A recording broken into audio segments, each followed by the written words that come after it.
आपने तो गैप ले लिया, जो आस पड़ोस के लोग थे वो भी सारे नेगेटिव कर दिए, पुरानी टीमों के लोग थे उन्हें भी सबको नेगेटिव कर दिया। आप तो डायरेक्ट सेलिंग सबसे छुड़वाई दी। हाँ, मैं नेगेटिव था। अगर मुझे कोई समझाने आता तो मैं रियल में उसको समझा के वापस भेज देता। बाल मजदूरी करी आपने? Yes sir. क्या पैसे मिलते थे आपको? 30 रुपए मिल रहे थे सर 8 घंटे के। घर की परिस्थिति सही नहीं थी, झेल नहीं पाते थे पढ़ाई का खर्चा वगैरह ये वो। डाउनलाइन के सामने, ग्रुप के सामने उन लोगों ने झगड़े कर लिए, मारामारी कर ली, तो वहाँ से हमारा बिजनेस पूरा वो शो के कारण कोलैप्स हो गया था। इतनी मेहनत करने के बाद फिर जज्बा टूट गया मेरा। ये बात रियल है? 2 साल तक मेरा एक ही चेक बना था। मेरे पास 3 बंदे जुड़े थे खाली। 2 साल तक और कुछ नहीं आया आपको? और कुछ नहीं आया सर। तो कोई लिस्ट भी नहीं थी, कोई लोग भी नहीं होंगे, तो फिर ये मुकाम कैसे हासिल किया? फिर कैसे टीम बनी? गुजरात में कोई नेटवर्क तो बचा ही नहीं था, सारे लोग मतलब खत्म हो चुके थे वो टाइम।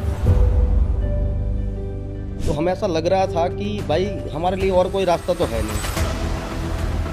चिंगारी मतलब अंदर से आई। बैठे बैठे मैं सोच रहा था कि मैं लिस्ट कहाँ से लाऊं। फिर ऐसा क्या हुआ कि वो आपको छोड़ के कहीं और चले गए? हम किसी को डांट देते और किसी को बुरा लग गया तो कोई तीसरा व्यक्ति बीच में आके उसका फायदा उठा गया होगा। नेटवर्क मार्केटिंग डायरेक्ट सेलिंग के खिलाफ ही हो गया था। मैं चाहता ही नहीं था कि अब मैं कोई दूसरा नेटवर्क मार्केटिंग पकड़ूं। मैंने मतलब संन्यास ले लिया था वो टाइम। लीडिंग लीडर्स के इस पॉडकास्ट में एक बार फिर हम आपका स्वागत करते हैं। दोस्तों, लीडिंग लीडर पॉडकास्ट एक ऐसा शो है जिसका ध्येय है कि हमारे देश में हर व्यक्ति के अंदर लीडरशिप जरूर हो, चाहे वो किसी भी क्षेत्र से हो। जैसा कि हमने बताया है कि हमारे इस पॉडकास्ट शो में विभिन्न क्षेत्रों की वो पर्सनैलिटी जिन्होंने अपने अपने क्षेत्रों में बहुत बड़ी कामयाबी और बहुत बड़ा मुकाम हासिल किया है, उनसे हमें मिलने का, जानने का और उनसे कुछ सीखने का मौका मिलेगा। आज इसी श्रृंखला में हमारे बीच आए हुए हैं डायरेक्ट सेलिंग इंडस्ट्री के एक बहुत बड़े दिग्गज, जिनका 25 साल का डायरेक्ट सेलिंग का एक्सपीरियंस है और उन्होंने पिछले कुछ सालों में बहुत बड़ी कामयाबी अपनी मेहनत से और अपने जज्बे से और अपनी लीडरशिप से हासिल की है। तो चलो उनका स्वागत करते हैं। Welcome mister Kunal Jadhav sir. नमस्कार सर। तो कुणाल सर, सबसे पहले ये बताएं आप रहने वाले कहाँ के हैं? सर मैं गुजरात अहमदाबाद के बाजू में एक सानंद गांव है, वहाँ का रहने वाला हूँ। तो आप प्योर गुजराती हैं और हमने सुना है कि गुजराती लोगों की बिजनेस सेंस बहुत होती है और आज देश में भी गुजराती लोग बिजनेस की दुनिया हो या पॉलिटिकल दुनिया हो, उसमें कहीं ना कहीं लोगों को लीड कर रहे हैं। तो कहीं ना कहीं गुजरातियों में लीडरशिप की इनबिल्ट क्वालिटी तो होती है।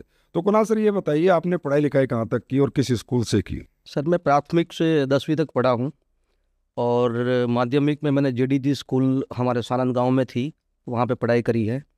और अहमदाबाद में गुजरात कॉलेज में SY BCom तक मैं पढ़ा था। फिर प्राइवेट में आपकी ज़िंदगी की प्राइवेट स्कूल में शुरुआत हुई थी या सरकारी स्कूल में पढ़ते थे? मैं सरकारी स्कूल में पढ़ता था सर।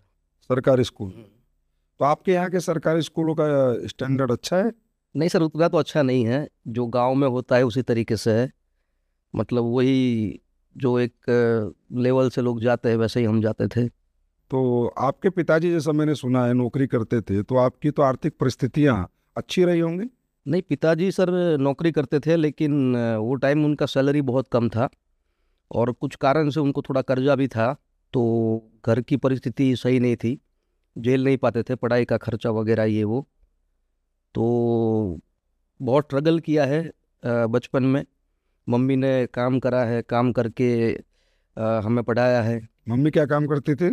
मम्मी खेतों में काम करती थी। फिर अच्छा, आपके अपने खेत थे या दूसरों के खेतों में? अपने खेत थे लेकिन बहुत ज़्यादा नहीं थे, तो दूसरों के खेत में भी काम करती थी। और मम्मी ने फैक्ट्री में भी काम किया है और फैक्ट्री में काम आपकी मदर ने? मेरी मदर ने फैक्ट्री में काम करके भी हमारी ट्यूशन की फीस जाती थी। कभी कभार मैं भी साथ में खेतों में छोटा था काम करने चला जाता था साथ में, तो वहाँ से भी ट्यूशन की फीस जाती थी। तो पढ़ाई इस तरीके से बहुत नाजुक परिस्थिति से गुजरते हुए हमने करी है। कितने भाई बहन हो आप? मेरी 2 बहन है, मैं एक भाई हूँ। अच्छा, इकलौते बेटे हो? हाँ। खेतों में काम करके तो तभी तो आपने इतनी मजबूती हासिल की है। यस। खेत का तपा हुआ किसान यस। आज देश का एक इतना बड़ा नाम और इतना बड़ा बिजनेसमैन बना। Yes sir. अच्छा, हमें ये पता चला कि आपने 10th के तुरंत बाद कोई फैक्ट्री में काम करना शुरू कर दिया था, क्या हुआ था? सर मैं पढ़ने लिखने में बहुत होशियार था पहले से और रात दिन पढ़ाई करता रहता था। मैं बहुत आगे बढ़ना था मुझे और मैं चाहता था मैं चार्टर्ड अकाउंटेंट बनूं। तो रात दिन पढ़ाई करता रहता था। तो जब एग्ज़ाम का समय आया था वो टाइम मैंने बहुत सारी नाइट पढ़ाई करी थी। अब हुआ ऐसा कि जो दिन पहला एग्ज़ाम का हमारा पेपर था वही दिन मुझे एडमिट करना पड़ा, और बहुत ज़्यादा मतलब बीमार हो गया था मैं। तो 15 दिन वहाँ पे बीमार रहा, वही 15 दिन में मेरी एग्ज़ाम ख़त्म हो गई, बोर्ड की 10वीं की? 10वीं की। तो इतनी मेहनत करने के बाद फिर जज्बा टूट गया मेरा कि अब पढ़ने में इंटरेस्ट नहीं रहा था, और घर की परिस्थिति भी ऐसी थी कि बहुत ज़्यादा ट्यूशन वगैरह हमने 10वीं में करे थे, और उसको सारा कुछ मतलब ख़राब हो गया। तो फिर मैंने निरमा इंडस्ट्रीज करके एक साबुन की फैक्ट्री है उसमें काम करना शुरू किया, और पूरी पूरी रात मैं गर्म प्लेटें उठाता। क्या उम्र थी आपकी जो? 15 साल। तो बाल मजदूरी होगी ये तो। बाल मजदूरी हो गई सर, वो टाइम में चलता था। बाल मजदूरी करी आपने? यस। तो किसी ने मतलब कोई सरकारी एजेंसी ने मना नहीं किया कि आप बाल मजदूर हो, आपको एक पढ़ना चाहिए, काम नहीं करना चाहिए? नहीं सर, वो टाइम में ऐसा कुछ था ही नहीं। तो गर्म प्लेटें कैसे उठाते थे, थोड़ा बताएं। हाथों में रुमाल रहते थे, और गरम गरम प्लेटें होती थी जो पूरी रात हमें पैकिंग के लिए मशीन पे ले जानी होती थी, और वहाँ से मशीन से पैकिंग होता था, और वो पैकिंग होके निरमा से वो साबुन बाहर निकलते थे। 15 साल की उम्र 15 साल की उम्र। और ये जज्बा, क्या पैसे मिलते थे आपको? 30 रुपये मिल रहे थे सर 8 घंटे के। 8 घंटे के 30 रुपए? कौन से सन की बात है ये? ये 2000 की साल की बात है सर। अच्छा, सन 2000 में 30 रुपए रोज के 8 घंटे के। हाँ। अच्छा, उसके बाद फिर आपने पढ़ाई दोबारा चालू की? हाँ, फिर पढ़ाई शुरू करी, लेकिन पढ़ाई में इतना मन नहीं था। फिर काम करते करते करते थे पढ़ाई, या फिर निरमा का काम छोड़ दिया था? नहीं, निरमा का काम मैंने छोड़ दिया था। अच्छा। उसमें ऐसा हुआ कि पहले से पैसे कमाने के लिए मैं बहुत मेहनत करता था, तो मैं वहाँ पे छोटी सी उम्र में कॉन्ट्रैक्टर बन गया था कहाँ पर?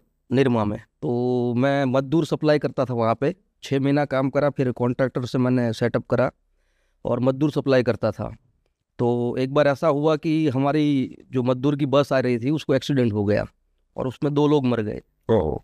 तो जिसके कारण से फिर मुझे निरमा का काम बंद करना पड़ा, और निरमा का काम बंद करके फिर से मैंने 10वीं की जो पढ़ाई की थी, जो शुरुआत थी एग्ज़ाम की, वो मैंने तैयारी करी। फिर 10वीं के बाद मैंने 11वीं करी। 11वीं में भी मतलब जो तरीके से पहले पढ़ाई कर रहा था वो तरीके से तो नहीं कर पाया था, लेकिन 11वीं के बाद फिर 12वीं भी सानंद केंद्र पूरी करी, और फिर अहमदाबाद जाके मैंने SY तक कॉलेज करी। जो आपका कॉलेज था वह पूरा नहीं कर पाए थे ना? तो जैसे ही मैं कॉलेज में था सर, तो FY SY कर रहा था, तो पढ़ने में तो उतना वो था नहीं, माइंड नहीं चल रहा था मेरा। तो पैसा कमाने के लिए साथ में मैं पान का गल्ला भी चलाता था, इस्त्री की दुकान भी चलाता था। पान का गल्ला मतलब? पान का गल्ला मतलब सिगरेट और वो सब बेचते थे? हाँ, हमारे गुजरात में उसको मावा बोलते हैं, सुपारी और वो तम्बाकू वाला। नहीं तो आपने ऐसे गल्ला मतलब खोके लगाते हैं लोग जिस तरह एक छोटी सी जगह पर, वैसे कुछ बनाया हुआ था आपने, या नहीं, आपकी कोई दुकान पत्रे का एक गल्ला था जो मैंने 2000 रुपये भाड़े पे लिया था वो टाइम। पान का गल्ला चला? पान का गल्ला, हाँ। और मैंने सुना और भी बहुत कुछ किया, क्या क्या किया, थोड़ा बताओ आपने। और भी सर मैंने साथ में इस्त्री की दुकान चलाई है, और 12-15 फैक्ट्री में मैंने काम करा है। जैसे निरमा में काम कर रहा था, वैसे कॉलेज के साथ में मैंने कोर इंडस्ट्रीज करके वहाँ पे था, जो ग्लूकोज की बोतल बनाती थी, उसमें काम किया है। फिर वायर की एक कंपनी थी, उसमें मैंने काम किया है। फिर सुजलोन करके एक कंपनी थी। सुजलोन अभी भी है? हाँ, उसमें मैंने काम किया है। फिर सोनार करके एक तार बनाने वाली कंपनी थी, उसमें भी मैंने काम किया है। फिर डॉल्फिन करके एक दवाई की कंपनी थी, उसमें भी मैंने काम किया क्या है। मजदूरी की है या सुपरवाइजर? मजदूरी करी है सर, मजदूरी। ज्यादातर जैसे मजदूरी की? हाँ, ज़्यादातर मजदूरी। जैसे कॉलेज चलता था तो कॉलेज में अगर मैं दिन में जा रहा था तो नाइट में मजदूरी करने जा रहा था।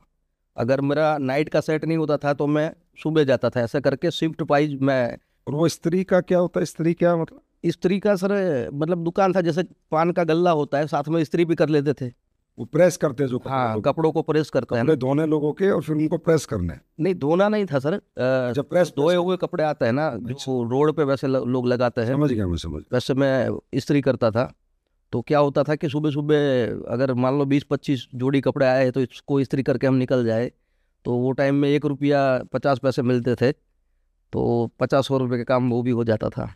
अच्छा, आपके बारे में कहा जाता है कि ये कोरियर बॉय से बना करोड़पति, कोरियर बॉय पहुंचा इतने बड़े मुकाम पर। कोरियर में आपने कब काम शुरू किया, कैसे किया? तो SY BCom जैसे ही मैंने करी तो SY BCom के साथ मैंने कुरियर का भी काम करना शुरू किया।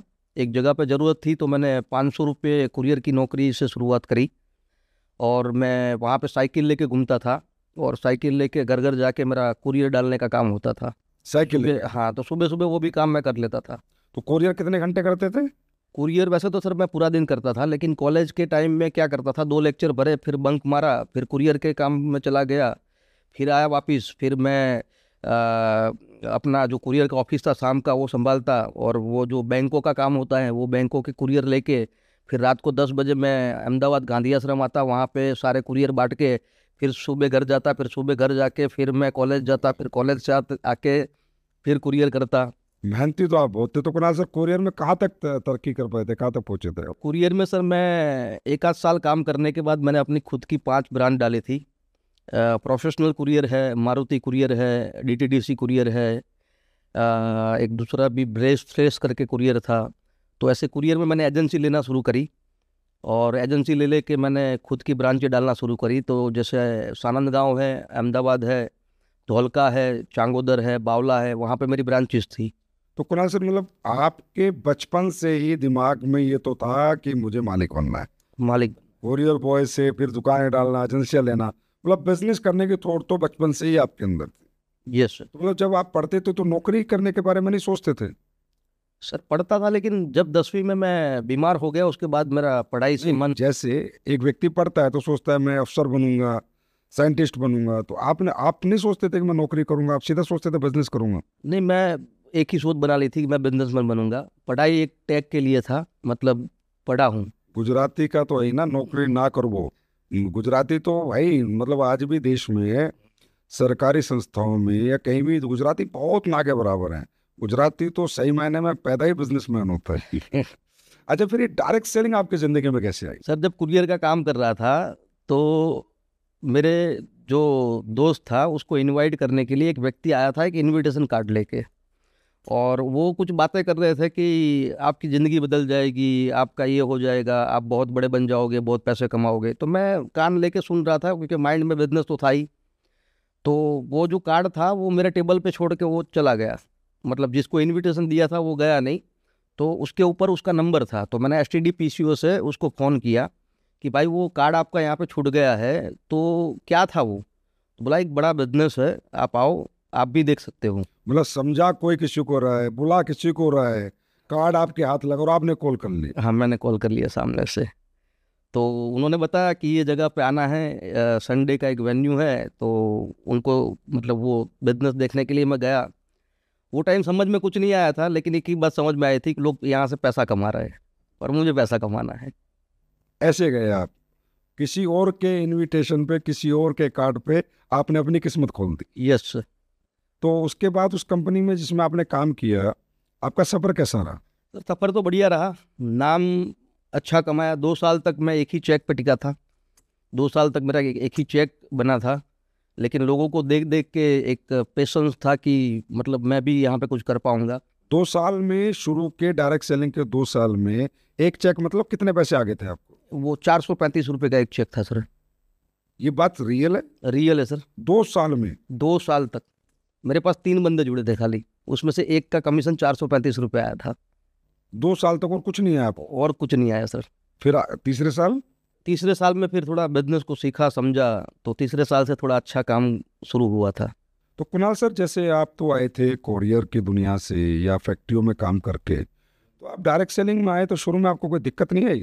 सर दिक्कत आई ना, बहुत बहुत दिक्कत आई। क्या क्या? पहले तो छोटी छोटी सी उम्र थी, तो किसी को इनविटेशन करने जाते और किसी को बोलते कि भाई यहाँ पे बहुत पैसा है, और हमको देखते और हमको देख के वो लोग हंसते हमारे ऊपर कि भाई तू इतना छोटा है और यहाँ पे पैसे की बात कर रहा है। और वो टाइम डायरेक्ट सेलिंग में जब हम आए तो हमारे पास कपड़े भी एक ही जोड़ी थे, एक वाइट शर्ट था, एक ब्लैक पैंट थी, लाल लाल टाई थी। तो ऐसे ही हम घुमा करते थे, लोगों को इनविटेशन करा करते थे। अच्छा, पैदल जाके लोगों को गाड़ी के सपने दिखा? हाँ, पैदल जाके या तो साइकिल के ऊपर। तो लोग हंसते होंगे? लोग बहुत हंसते थे कि ये आ गया करोड़पति। अच्छा, फिर और क्या दिक्कतें आई? और सर फिर लोग इनविटेशन करते, लोग आ भी जाते, लेकिन हमारी उम्र के कारण लोग विश्वास नहीं कर पाते थे। मतलब सबसे बड़ा रोड़ा शुरू में कामयाबी में वो आपकी छोटी उम्र थी? छोटी उम्र थी। क्या उम्र थी? सर 21 साल, 20-21 साल की। 20-21 साल की उम्र में हमने शुरू किया था। और क्या दिक्कत है? वो टाइम के अंदर हमारे जेब में पैसे नहीं होते थे सर, तो आना जाना, लोगों को फॉलोअप करने के लिए जाना, बस में आना जाना, कुरियर का काम भी मैं साथ में वो टाइम कर ही रहा था, और नेटवर्क मार्केटिंग भी शुरू कर ली थी, कॉलेज भी चल रही थी। तो दिन में 3 बार अहमदाबाद आना, सानंद से जाना, तो ये बहुत टफ हो रहा था। कभी कभार ऐसा भी हुआ है कि हम डायरेक्ट सेलिंग करते तो वो टाइम के अंदर पूरा पूरा दिन भूखा रहते। रात को कभी कभार एक आध दाबेली खाने मिल जाए, हमारे अहमदाबाद में दाबेली होता है वड़ा पाव जैसा, तो वो टाइम के अंदर पानी के लिए भी हमारे पास पैसे नहीं होते थे। हम मतलब पाउच खरीदना है तो उसके लिए भी हमें सोचना पड़ता। तो म्यूनसिपालिटी की अगर कोई परब वगैरह मिल जाए तो हमें वहाँ पे पानी भी पीते थे। इस कष्ट में डायरेक्ट सेलिंग आपने शुरू की? हाँ, ये कष्ट। 2 साल में 435 रुपए कमाए, और फिर भी टिके रहे, डटे रहे, क्या सोच के? सर वहाँ पे जो लोग थे, जो सीनियर लोग थे जो आते थे और वो अपनी कहानी को सुनाते थे, तो हमें ऐसा लग रहा था कि भाई हमारे लिए और कोई रास्ता तो है नहीं, या घर में कोई ऐसा परिवार तो है नहीं कि लाखों रुपए करोड़ों रुपए कमा के हम कोई मतलब आगे बढ़ जाए।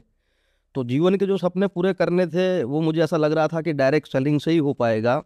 अगर मुझे आगे बढ़ना है तो बस यहाँ पे ही टिके रहना है, यहाँ पे ही काम करते रहना है।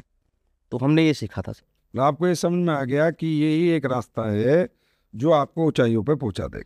हाँ सर, मिडिल क्लास के लिए और लोअर मिडिल क्लास के लिए इससे ज़्यादा कोई रास्ता है ही नहीं। कुणाल सर, उस कंपनी में मैंने सुना है आपने गाड़ी ले ली थी, कितने साल में ले ली थी? उसमें 5 साल में सर मैंने गाड़ी ले ली थी। कौन सी गाड़ी ली थी? मारुति अल्टो लिया था सर। कैसा महसूस हुआ था पहली गाड़ी लेके? सर पहली गाड़ी जब मैंने ली थी तो मारुति अल्टो 2005 में ऐसा था कि बहुत बड़ी गाड़ी है, बहुत बड़ा मतलब नाम था, मतलब ऐसा लग रहा था कि आज के समय की मर्सिडीज।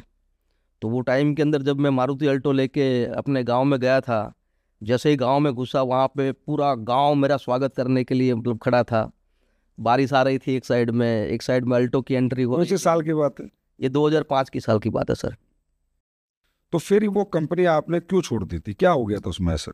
सर उस कंपनी के अंदर चल रहा था, बहुत बढ़िया चल रहा था, सिस्टम भी अच्छा चल रहा था, लेकिन वहाँ पे एक प्रोग्राम हुआ था 10,000 लोगों का, और वो 10,000 लोगों के प्रोग्राम में एक भीड़ जमा हो गई और कोई नेगेटिव लोगों ने वहाँ पे भागदौड़ शुरू कर ली। तो वहाँ से हमारा बिजनेस पूरा वो शो के कारण कोलैप्स हो गया था। फिर धीरे धीरे हमने बिजनेस उठाने की शुरुआत करी, लेकिन फिर से बिजनेस जैसे ही उठा तो वहाँ पे क्या होता है कि सर जो डायरेक्ट सेलिंग में बड़े बड़े जो लीडर होते हैं वो कहीं ना कहीं गलतियाँ कर लेते हैं। तो उनकी गलतियों के कारण एक बार ऐसा हुआ कि लोगों के सामने, डाउनलाइन के सामने, ग्रुप के सामने उन लोगों ने झगड़े कर लिए, मारामारी कर ली। ओहो। तो हाथापाई? हाथापाई कर ली स्टेज के ऊपर। 2,000 लोग देख रहे हैं और 2,000 के बीच में उन्होंने लाठियां लेके, वहाँ पे एक सिस्टम चलता था, एक फंड चलता था, वो फंड के कारण उन्होंने हाथापाई करी थी। तो वो कारण से हमारा बिजनेस फिर एकदम जीरो हो गया, और मानो कि हम रोड पे ही आ गए थे। गाड़ी थी वो भी मुझे बेचनी पड़ी, मैं हफ्ते भी नहीं भर पाया था। 5,000 का हफ्ता होता था गाड़ी का, वो भी मैं नहीं भर पाया था वो टाइम के अंदर, और मेरी गाड़ी भी वो टाइम के अंदर खींच गई थी। कितने दिन में चलेगी थी गाड़ी वापस? मतलब मैंने 1 साल तक खींचा और चेक बनाने की ट्राई करी, लेकिन सिस्टम पूरा कोलैप्स हो गया था, तो मैं फिर बिजनेस को उठा नहीं पाया। अपलाइनों के चक्कर में आपका? अपलाइन के चक्कर में। फिर आपने जब ये सब हो गया, कंपनी छोड़ दी, फिर क्या किया? सर फिर क्या करें, मतलब डायरेक्ट सेलिंग में ज़िंदगी तो बन सकती है वो तो मुझे पता ही था। तो मैंने फिर 2-3 महीने में दूसरी कंपनी में काम करना शुरू कर लिया, और जब दूसरी कंपनी में काम करना शुरू किया तब भी मतलब अंदर से तो ऐसा ही था कि जो मेरी पहली कंपनी थी वो मेरे लिए एक ब्लड में घुसी हुई थी, मतलब दूसरी कंपनी की करने की इच्छा नहीं थी, लेकिन रोड पे आ गए थे फिर। तो फिर दूसरी कंपनी का मैं काम करने की शुरुआत करी, और धीरे धीरे वहाँ पे भी काम करते करते सक्सेस होना शुरू हुआ, टीम बननी शुरू हुई, और फिर काम करते गए। तो फिर दूसरी कंपनी में आपने कामयाबी हासिल कर ली? दूसरी कंपनी में सर कामयाबी हासिल नहीं करी, वहाँ पे भी नाम कमाया है, पैसा नहीं कमाया। वहाँ पे स्टेज पे जाते, चिल्लाते और प्लान लेते, और मतलब वही फाड़ देंगे, ये कर देंगे, वो कर देंगे, लेकिन जो पैसा कमाना चाहिए वो पैसा नहीं कमा पाए थे हम। तो फिर करते रहे आप दूसरी कंपनी? दूसरी कंपनी करते रहे, लेकिन दूसरी कंपनी में भी ऐसा हुआ था कि जो प्रोडक्ट की क्वालिटी थी वो प्रोडक्ट की क्वालिटी एकदम घटिया थी। हमें साड़ियाँ बिकवाई जाती थी, हमें सूट बिकवाए जाते थे, पावर सीवर बिकवाए जाते थे। तो ये जो वहाँ पे प्रोडक्ट थी वो प्रोडक्ट घटिया प्रोडक्ट होती थी, लोग हमारे मुंह पे मार के जाते थे। तो दूसरी कंपनी में जब मैंने काम करना शुरू किया तो एक इनकम तो मेरी फिक्स हो गई थी, लेकिन हुआ क्या कि वो टाइम के अंदर वो दूसरी कंपनी ने कुछ ऐसा ऊपर से पता नहीं क्या सेटिंग आया, बोला गवर्नमेंट से टाई अप कर लिया। दूसरे दिन पता चला कि गवर्नमेंट का टाई अप भी टूट गया। फिर तीसरे दिन पता चला कि उन्होंने प्लान चेंज कर लिया, फिर प्लान में भी उन्होंने नई नई प्रोडक्ट ला के रख दी। तो समझ ही नहीं आ रहा था कि क्या करें। तो हमारी जो नीचे वाली जो टीम थी वो टीम भी छोड़ के दूसरी कंपनी में चली गई, लेकिन फिर भी एक विश्वास के साथ में दूसरी कंपनी जो काम कर रहा था वो नाम चेंज होने के बाद, प्रोडक्ट चेंज होने के बाद भी मैंने 2.25 साल तक उस कंपनी को पकड़ के रखा, और 2.25 साल तक उस कंपनी में मेरा 2800 का खाली चेक बना था। तो दूसरी कंपनी में आपने कहा कि 2800 रुपये का चेक आपको 2.25 साल में बना, तो उसमें लगे रहे थे आप, हो गए थे कामयाब? नहीं सर, कामयाब नहीं हुआ। फिर मुझे वो भी कंपनी छोड़नी पड़ी, और क्योंकि गुजारा भी करना था तो मैंने फिर आगे एक तीसरी कंपनी में भी काम करना शुरू किया। क्योंकि नेटवर्क मार्केटिंग का रंग लग जाता है तो कहीं ना कहीं करने की इच्छा होती है। तो तीसरी कंपनी में मैंने 4 महीना काम किया, लेकिन 4 महीना काम किया तो मैंने 4 लाख रुपए उसमें कमा लिए थे। अच्छा, फिर? और वो तीसरी कंपनी में मुझे छोड़नी पड़ी, कारण ये था कि उसमें भी प्रोडक्ट जो थे वो घटिया थे। और मैं एक बात समझ गया था कि डायरेक्ट सेलिंग नेटवर्क मार्केटिंग में लोग घटिया प्रोडक्ट लेके आते हैं और लोगों का बनाने का धंधा होता है। तो तीसरी कंपनी में भी मैंने काम छोड़ दिया। और रियल बोलूँ सर, मैं फिर नेटवर्क मार्केटिंग डायरेक्ट सेलिंग के खिलाफ ही हो गया था। मैं चाहता ही नहीं था कि अब मैं कोई दूसरा नेटवर्क मार्केटिंग पकड़ूं। मैंने मतलब संन्यास ले लिया था वो टाइम, डायरेक्ट सेलिंग के बाद? डायरेक्ट सेलिंग के बारे में कि तेरी बीबी मर जाएगी, तेरे बच्चे भूखे मर जाएंगे, तेरा गाड़ी चली जाएगी, तेरा बाइक खींच जाएगा, ऐसे कर करके अगर मुझे कोई समझाने आता तो मैं रियल में उसको समझा के वापस भेज देता। तो मैंने फिर डायरेक्ट वो अपने सपने छोड़ जाता आपके पास आ गया कि अब नहीं करूंगा। मुझे 15 साल का 2015 तक का एक्सपीरियंस था, तो मेरी जो नेगेटिविटी थी मैं वो लोगों के अंदर डाल देता था कि भाई ये भी कभी है ना बर्बाद नहीं होना चाहिए। तो आप खाली हो चुके थे, फिर क्या करने लगे थे? फिर मैंने सर बैंक में काम करना शुरू कर लिया था। एक दोस्त के माध्यम से मुझे स्टेट बैंक ऑफ इंडिया की एजेंसी मिली थी। तो वहाँ पे कियोस ऑपरेटर, मतलब एज ए ब्रांच इंचार्ज, मैंने अपनी एजेंसी लेके काम करना शुरू किया था। वो अच्छी कमाई हो रही थी? हाँ, वहाँ सर धन्यवाद है नरेंद्र मोदी साहब का कि उन्होंने जनधन योजना निकाली। और जनधन योजना के अकाउंट वहाँ पे मतलब बहुत खुलते थे, लाइनें लगी रहती थी, भीड़ लगी रहती थी। तो महीने 1.5 लाख रुपए सर वहाँ पे मैं कमाने लगा था स्टेट बैंक ऑफ इंडिया में। कुणाल ने लखपति से नीचे तो कभी देखा ही नहीं, कहीं भी जाएगा लाखों से ऊपर तो कमाने थे। Yes yes. अच्छा, मैंने सुना है कि आप और आपकी वाइफ एक ही कंपनी में डायरेक्ट सेलिंग करते थे, फिर आप लोगों को प्यार हुआ और एक डायरेक्ट सेलर ने एक डायरेक्ट सेलर से शादी की, ये कहाँ तक सच है? सर ये रियल में सच नहीं है। अच्छा। ये रियल में जो हमारी अपलाइनें थी वो अपलाइनों ने मतलब खिलाया हुआ एक गुलाब है, लोगों को बताया है। अच्छा। लेकिन रियल में हमने उस कंपनी को छोड़ दिया था। और मेरे वाइफ आर्मी स्कूल में टीचर थे और मेरे पापा भी आर्मी में ही थे, तो दोनों का जो ऑफिस था वो बाजू बाजू में था। अच्छा। तो मेरे पापा ने खुद ने ही मुझे बताया था कि ये लड़की अच्छी है, क्योंकि पहले से हम जानते थे, क्योंकि हमारी कंपनी में थी नेटवर्क मार्केटिंग में। तो पापा ने ही मुझे प्रपोज किया था कि आप मतलब शादी कर लो, और दोनों घर वालों ने मिलके, मतलब लव कम अरेंज मैरिज जैसा हुआ था। तो आप लोग डायरेक्ट सेलिंग में ऐसा कोई लव वगैरह का चक्कर नहीं, डायरेक्ट सेलिंग में नहीं किया था। मतलब आप करते एक कंपनी में काम थे, जानते थे, पर शादी का प्रपोजल आपके पापा ने और उसके परिवार ने मिलके आप दोनों की शादी कराई है? हाँ, हम दोनों की। आज हमें भी पहली बार क्लियर हुआ है, हमें भी यही पता था कि आप लोगों की डायरेक्ट सेलिंग में ही लव मैरिज हुई है। वो होता है ना सर कि मतलब दूसरी कोई कंपनी में हम काम करना शुरू करते हैं तो पहले वाली कंपनी वाले हमारे बारे में नेगेटिव बोलते हैं। तो एस्लीपेस वेलनेस में कैसे आए आप?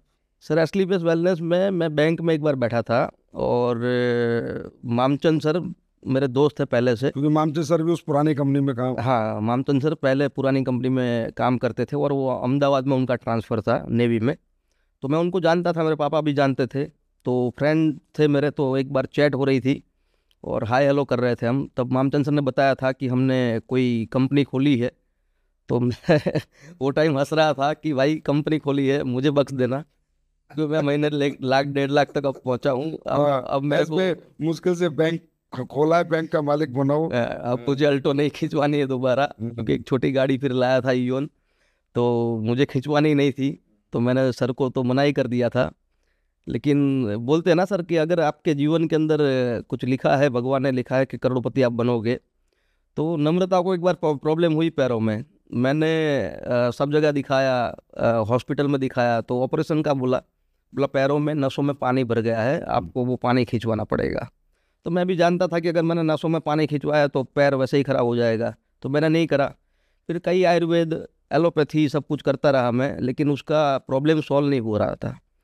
अब दिक्कत ये थी कि वो डांस टीचर और म्यूजिक टीचर थी, तो उसका कैरियर खराब हो जाता अगर मैं उसका इलाज नहीं कर पाता।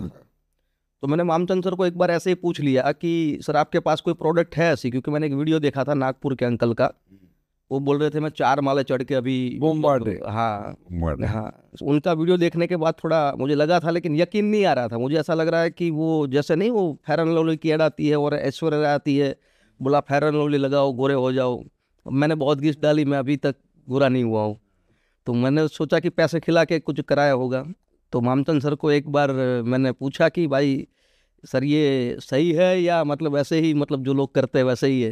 इतने नेगेटिव थे आप कि एक वो बुजुर्ग आदमी थे, मुझे भी याद है, वो हमारे नागपुर के हाँ वो माटे सर थे। हाँ और उनके घुटने ठीक हुए थे। हाँ हाँ अब इतने नेगेटिव थे और आप सोच रहे हैं किराए पे लाके बात कर। किराए पे लाके बात कर रहा है, क्योंकि एडवर्टाइज में यही तो चलता है। गजब केकड़े बच्चे। तो फिर मामचंद सर ने बोला कि आप आ जाओ, मैं प्रोडक्ट देता हूँ और ठीक हो जाएगा, बहुत अच्छा आयुर्वेद है, एक नेक नियत से हमने कंपनी बनाई है, लोगों के भले के लिए बनाई है। मैंने बोला सर लोगों के भले के लिए कंपनी कौन बनाता है, मुझे पता है, 15 साल मैंने निकाल दिए हैं, आप प्रोडक्ट भिजवाओ फिर देखते हैं, अगर प्रोडक्ट में दम होगा तो देखेंगे। तो सर ने प्रोडक्ट भिजवा ही नहीं। एक बार नैनीताल जिम कॉर्बेट जाना हुआ, तो ऐसे ही घूमने जा रहे थे, शादी के इतने साल हो गए, पैसे कमाए नहीं थे तो गया नहीं था, बैंक में पैसा कमाया, तो मैंने सोचा कि चलो निकल जाते हैं। तो फ्लाइट से जैसे उतरे, फेसबुक में मैंने डाला था, तो मामचंद सर ने देख लिया कि मैं दिल्ली आया हूँ। तो मामचंद सर का फ़ोन आया, बोला कहाँ है? मैंने बोला सर अहमदाबाद में। बोला साला झूठ क्यों बोल रहा है, अभी तो दिल्ली उतरा है तू। अच्छा, आपने फेसबुक पे पोस्ट कर दी थी? हाँ मैंने सुबह फेसबुक तो जिम कॉर्बेट। हाँ, सर ने देख लिया, तो सर ने फिर बुलाया कि ना तू ऑफिस आ जा, मिल के जा। तो नम्रता मैडम को मैंने पूछा कि चलो क्या करते हैं, अब तुझे प्रॉब्लम भी है तो अगर कोई दवाई ववाई भी मिल जाए तो वहाँ से देख लेते हैं। तो आए हम कंपनी के अंदर, मैंने सर को बोल के रखा था सर प्लान मत दिखाना। अच्छा, मैं प्लान नहीं देखूंगा, आप मुझे प्रोडक्ट देना, मैं प्रोडक्ट लेके निकल जाऊंगा, चाय पी के निकल जाऊंगा। तो जैसे ही आया सर ने प्लान दिखाना शुरू कर लिया। अब 70 करोड़ का प्लान दिखाया, मतलब मैं तो 40 लाख तक प्लान किए थे, वो भी नहीं मिला आज तक, और 70 करोड़ के प्लान की बात कर रहे थे, तो यकीन नहीं आ रहा था रियल में सर। तो प्रोडक्ट ली यहाँ से और प्रोडक्ट लेके घर गया। 1.5 महीने तक नम्रता को प्रोडक्ट मैंने पिलाई। आज करीबन 9.5 साल हो गए, लेकिन 9.5 साल में आज तक नम्रता को पैरों की प्रॉब्लम नहीं हुई। ठीक हो गई थी नम्रता? ठीक हो गई, रिजल्ट मिला और ये काम करने का फैसला लिया सर। बोला एक तरह से कुणाल सर, किस्मत आपके पीछे दौड़ रही थी। आपने दरवाजे बंद कर लिए थे, पर किस्मत ने पूरी ताकत लगा के दरवाजा खोल के और फिर डायरेक्ट चली आपकी झोली में डाल दी। यस। फिर जैसे कि आपने तो गैप ले लिया, बैंक खोल लिया, डायरेक्ट सेलिंग के केकड़े बन गए, जो आस पड़ोस के लोग थे वो भी सारे नेगेटिव कर दिए, जो आपकी पुरानी टीमों के लोग थे वो कहेंगे उन्हें भी सबको नेगेटिव कर दिया, आप तो डायरेक्ट सेलिंग सबसे छुड़वाई दी। तो फिर एसलीपीएस में जब आपने शुरुआत करी तो आपके पास तो कोई लिस्ट भी नहीं थी, कोई लोग भी नहीं होंगे, तो फिर ये मुकाम कैसे हासिल किया, फिर कैसे टीम बनाई आपने? तो सर हाँ, मैं नेगेटिव था और फिर मैंने प्रोडक्ट को यूज करा, फिर जो रिजल्ट आए उसके कारण से आपने एक बार बोला फिर कि मैं अहमदाबाद आता हूँ, आप अपने लोगों को तैयार रखो। अब जैसे ही आपने बोला कि मैं 5 दिन के लिए अहमदाबाद आ रहा हूँ, तो मैं तो खुश हो गया था वो टाइम, और खुशी ये थी कि आप आ रहे हो, लेकिन अंदर से दुख ये था कि मिलाऊंगा किसको, क्योंकि मेरे पास तो लिस्ट भी थी नहीं, सारी ख़त्म हो चुकी थी। जब आपको एयरपोर्ट लेने के लिए आया तभी डरा डरा आया था मैं कि सर आ तो गए हैं, अब मैं क्या करूँगा, कि आगे कुछ पता तो नहीं चल रहा था। जैसे ही लेके आपको होटल में छोड़ा, फिर जब हम बैठे थे खाली और आप एक बार गुस्सा हुए कि भाई यहाँ पे मैं क्यों आया हूँ, बैठे रहने थोड़े आया हूँ, तो वो माइंड के अंदर वो टाइम एक चिंगारी मतलब अंदर से आई और मैं घर गया। और घर जाके बैठे बैठे मैं सोच रहा था कि मैं लिस्ट कहाँ से लाऊं, मैं लिस्ट कहाँ से लाऊं, मैं मिलाऊं किसको, क्योंकि मैंने तो कोई लिस्ट छोड़ी नहीं थी। तो जैसे ही नम्रता के सामने देखा, उसके मुंह को देख के मुझे याद आया कि इसकी तो लिस्ट बाकी है। नम्रता की। नम्रता की लिस्ट बाकी है। तो नम्रता आर्मी स्कूल में थी, तो उसके जितने भी स्टाफ वाले लोग थे, टीचर्स थे, आस पड़ोस वाले लोग थे, उनको फिर धीरे धीरे हमने लेके आना शुरू करा, आपको मिलवाना शुरू करा। और फिर 3 दिन जो आपने वहाँ पे प्लान करे, काउंसलिंग करी, उसके कारण से रिजल्ट मिलना शुरू हुआ। तो जैसे रिजल्ट मिलना शुरू हुआ तो कॉन्फिडेंट लेवल मेरा बढ़ता गया कि हाँ यार, यहाँ पे मतलब काम होगा, अगर 3 दिन में इतना हो सकता है तो आगे होगा। तो जैसे जैसे काम शुरू करा, फिर आप गए। उसके बाद मैंने अपने जो 4-5 लोग थे जो पुराने थे, उनको भी याद करा कि भाई मैं तो बैंक में बैठ गया था, लेकिन वो तो कहीं ना कुछ कर रहे होगे, चलो लाओ मैं उनको प्लान दिखाता हूँ। तो फिर मैंने प्लान दिखाना शुरू किया। तो वो 5-6 लोग थे, वो भी मेरे विश्वास से, भरोसे से, और कंपनी के प्रोडक्ट को देख के वो लोग हमारे साथ जुड़े। वो भी सब छोटे छोटे बच्चे थे? हाँ, वो भी सर सारे छोटे छोटे बच्चे थे, 20 साल, 21 साल, 18 साल, 19 साल, मतलब उनके साथ काम करना शुरू किया। और आपने भी एक बार पूछा था कि इतने छोटे बच्चों के साथ काम किस तरीके से होगा, अगर कोई अच्छे नेटवर्कर हो तो काम हो पाएगा। लेकिन गुजरात में कोई नेटवर्कर तो बचा ही नहीं था, सारे लोग मतलब ख़त्म हो चुके थे वो टाइम। वो टाइम सर जब आपसे मुलाकात हुई, फिर आपको मैं जब छोड़ने आ रहा था, वो टाइम आपको पता हो, मुझे गाड़ी में बताया था कि कुणाल, अगर ज़िंदगी में करोड़पति बनना है तो यहाँ पे ना सिस्टम से चलना पड़ेगा, और लीडर बन के काम नहीं करना है, यहाँ से अब जीरो बन के काम करना है। तो अगर फ्रेशर बन के, अगर जीरो बन के अगर लग जाएगा तो यहाँ पे बहुत बड़ी सक्सेस मिलेगी। याद है आपको? हाँ, वो याद है सर। ईवन गाड़ी में थे हम, और मैं गाड़ी चला रहा था, नम्रता पीछे बैठी थी, आप बाजू में थे। शुरू शुरू में आपने मुझे थोड़ी लीडरशिप दिखाई थी ना? हाँ, मैं थोड़ा मतलब मान नहीं रहा था सर, थोड़ा गुजराती दिमाग है तो थोड़ा वो रहता था।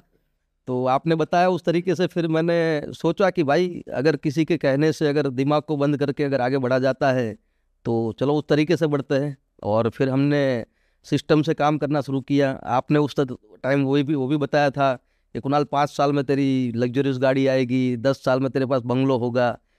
तो ये सारी बातों को सुन के मैंने स्लीपर्स वेलनेस में काम करना शुरू किया सर। मुझे याद है हमारे अहमदाबाद के, गुजरात के वो दिन, पूरे पूरे दिन मैं प्लान करता था होटल में, फिर रात को आपको अपना सिस्टम सिखाता था, आपके 15 साल वाले सिस्टम नहीं, अपना। Yes sir, yes sir. और फिर आपने मेरी एक कोई ट्रेनिंग मीटिंग कराई, कुणाल सर, वो नहीं भूलता मैं।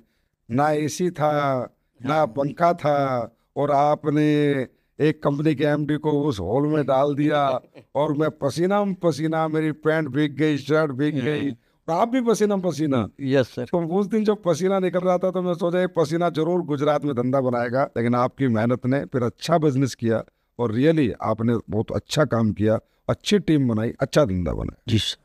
तो कुणाल सर, एसलीपीएस में आने के बाद भी आपको कुछ कठिनाइयाँ आई होंगी? हाँ सर, कठिनाइयाँ तो आई, मतलब थोड़ा गैप लेके मैंने स्लीपर्स वेलनेस को शुरुआत करा था।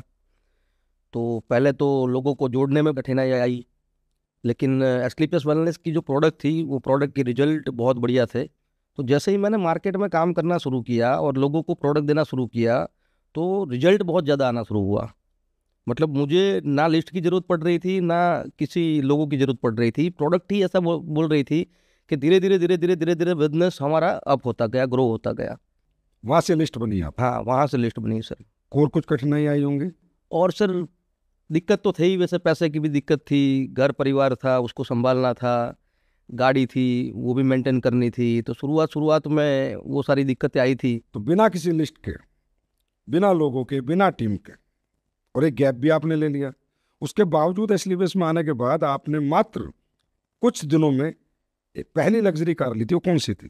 सर वो ऑडी A3 थी। कुणाल सर, आपको याद है कि आपकी ऑडी A3 जब फाइनल हुई थी तो कोई भी बैंक आपका लोन नहीं कर रहा था, वो क्यों नहीं कर रहा था, ये बताओ। सर उसमें हमारा सिविल बहुत अच्छा था ना, क्योंकि नेटवर्क मार्केटिंग, डायरेक्ट सेलिंग करते हुए मैंने अपने ऊपर कम से कम 46 लोन ली थी।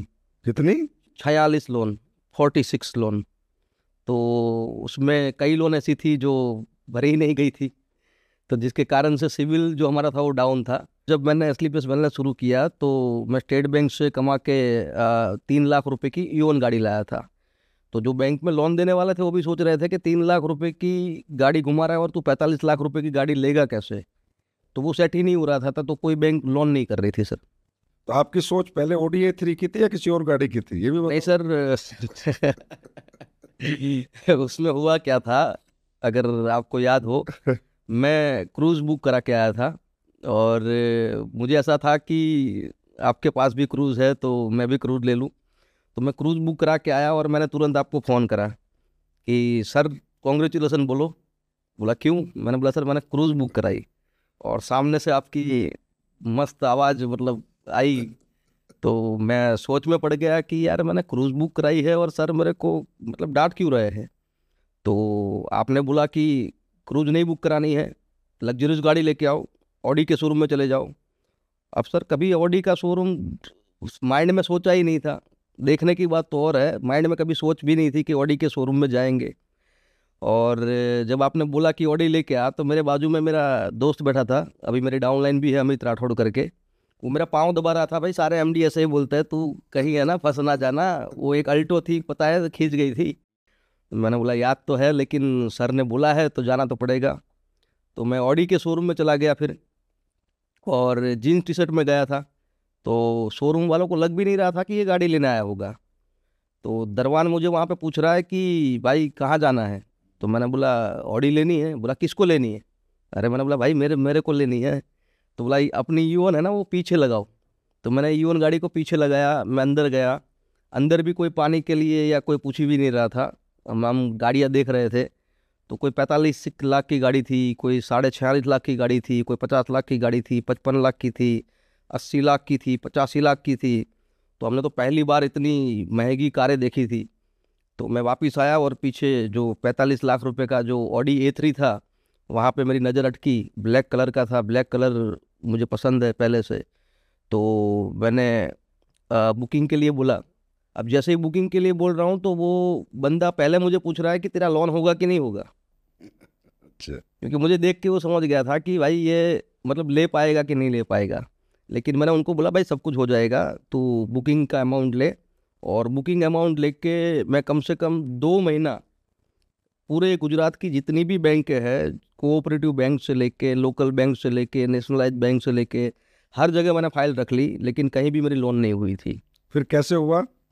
फिर सर ऐसा हुआ कि यस बैंक करके एक बैंक था, उन्होंने बोला यस आपको हम लोन देंगे। और उसमें एक कंडीशन रखी गई कि 20 लाख रुपए डिपॉजिट रखो तो 23 लाख का लोन मिलेगा। अब रियल में सर 3 लाख का ही लोन हुआ था, क्योंकि 20 लाख मेरे को सामने डिपॉजिट रखना था। तो मैंने कहीं से भी जुगाड़ करके उसको डिपॉजिट करवाया। 2 महीना जो इनकम आई थी उसको भी मतलब मैंने इकट्ठा करके 20 लाख रुपए जमा करे।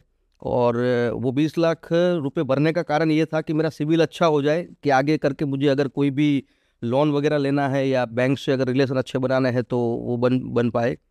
तो फिर मैंने वहाँ से मतलब बैंक से लोन कराया और ऑडी A3 गाड़ी लिया सर। कितने साल में ले ली थी आपने? 1.25 साल में सर।